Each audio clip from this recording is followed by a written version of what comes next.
teman-teman semua, kami dari mahasiswa alih jenjang keperawatan Medistra ingin menjelaskan tentang penyakit tuberkulosis atau yang sering dikenal dengan penyakit TBC. Sebelum kami menyampaikan materi tentang penyakit tuberkulosis, di sini kami akan memperkenalkan diri kami masing-masing terlebih dahulu. Saya Sarimawati Sialagan, dan saya Diana. Saya Desi Asari, dan berikut adalah lampiran materi tentang tuberkulosis. Sebelum itu, jangan lupa untuk di-like, Komen, dan subscribe. Selamat menyaksikan. Apa itu tuberkulosis? Paru. Pasti kalian sudah tidak asing lagi mendengar kata tuberkulosis ya. Biasanya kita menyebut tuberkulosis itu dengan kata TBC. Definisi atau pengertian tuberkulosis atau TB adalah penyakit gangguan pernapasan kronis yang bersifat infeksi menular yang disebabkan oleh kuman TB atau bakteri Mycobacterium tuberculosis. Sebagian besar kuman TB menyerang paru, tetapi dapat juga mengenai organ tubuh lain. Biasanya TB ini nggak cuma ada di paru, tapi ada juga TB usus, TB otak, TB ginjal, TB kelenjar, masih ada banyak lagi. Nah, tuberkulosis ini juga masih menjadi penyakit tinggi di Indonesia. Ya, di sini ada cara penularan tuberkulosis. Yang pertama ini ada individu yang memiliki daya tubuh yang rendah. Ya, udah jelas ya, jika daya tubuh kita lemah, biasanya kita lebih sering terkena penyakit kan ya.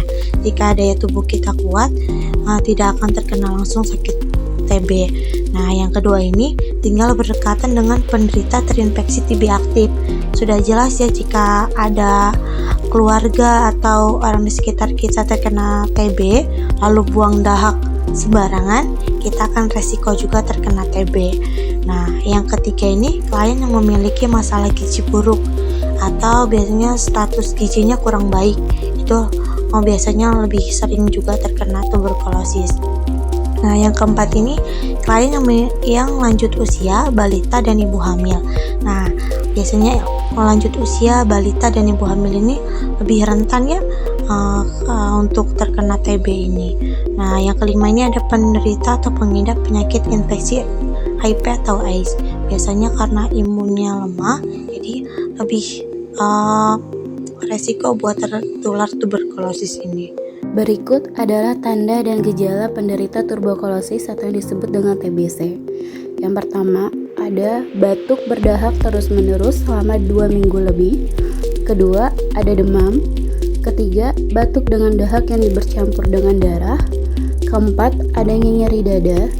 Kelima, berkeringat tanpa sebab pada waktu tidur saat malam hari. Keenam, nafsu makan menurun. Ketujuh, hilangnya berat badan secara drastis. Pencegahan tuberkulosis bisa dilakukan dengan gaya hidup sehat dan bersih. Untuk langkah-langkahnya adalah: langkah pertama, makan makanan yang bergizi untuk meningkatkan daya tahan tubuh. Yang kedua, membuka jendela agar rumah mendapatkan cukup sinar matahari dan udara segar. Yang ketiga, menjemurlah alas tidur agar tidak lembab. Keempat, mendapatkan suntik vaksin BCG bagi bayi baru lahir hingga berusia 2 bulan untuk menghindari TBC berat seperti meningitis dan Miller. Kelima, rajin-rajinlah berolahraga secara teratur. Dan keenam, diusahakan untuk tidak merokok atau mengurangi rokok ya. Saya akan menjelaskan dan mencontohkan etika batuk yang baik dan benar agar Anda terhindar dari kuman tuberkulosis atau yang disebut dengan TBC. Untuk etika batuk terdiri dari 2 cara. Untuk cara pertama, saya akan mencontohkan. Ketika Anda akan batuk ataupun bersin, jangan lupa untuk menggunakan media seperti tisu untuk menutupi hidung dan mulut Anda. Saya akan mencontohkannya.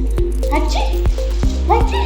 Jangan lupa untuk tisunya dibuang ke dalam tong sampah. Cara batuk efektif yang kedua yaitu menggunakan bagian dalam lengan. Kenapa harus bagian ini? Karena bagian ini jarang tersentuh oleh kita. Jadi bagus saat kita batuk atau bersin menggunakan bagian lengan dalam. Misalkan jika kita sedang batuk atau bersin, kita langsung menutup hidung dan mulut kita di daerah sini. Misalkan seperti ini.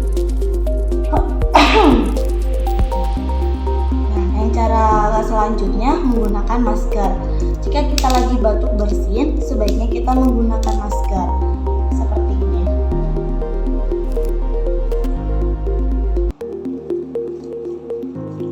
menggunakan masker ini bisa tidak menularkan ke orang lain. Seperti itu. Di sini saya akan menerangkan tentang cara mencuci tangan yang baik dan benar. Ada dua cara, bisa menggunakan air mengalir dan bisa juga menggunakan hand rub. Tapi di sini saya akan mempraktekannya dengan cara menggunakan hand rub. Pertama-tama, tuang hand rub secukupnya di telapak tangan. Setelah itu, gosok telapak tangan. Setelah menggosok telapak tangan, gosok punggung tangan dan sela-sela jari. Setelah itu, gosok sela-sela jari dan telapak tangan. Setelah itu, gosok ibu jari dan putar. Setelah itu, gosok ujung-ujung jari di atas telapak kanan. Tangan Anda sudah bersih. Pengobatan tuberkulosis paru dapat dilakukan menggunakan OAT atau obat anti tuberkulosis yang berlangsung selama 6-8 bulan. Pengobatan tuberkulosis dibagi menjadi dua fase, yaitu fase insentif dan fase lanjutan.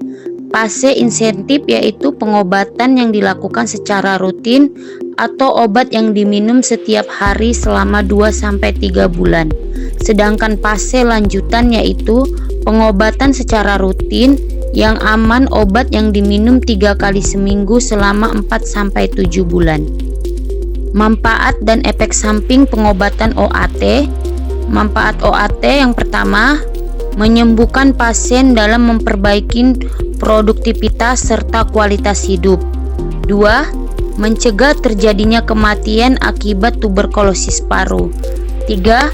Mencegah terjadinya kekambuhan tuberkulosis paru. 4. Menurunkan penularan. Efek samping pengobatan OAT yaitu 1. Nafsu makan menurun, mual, sakit perut. 2. Nyeri sendi. 3. Kesemutan. 4. Demam. 5. Sakit kepala. Thank you for watching untuk teman-teman semua yang udah menyaksikan video kami tentang materi penyakit tuberkulosis atau yang sering dikenal dengan penyakit TBC. Semoga teman-teman semua bisa menerapkan pola hidup sehat ya, agar kita terhindar dari penyakit tuberkulosis atau TBC. Terus TBC, temukan TBC, obati sampai sembuh. Terima kasih.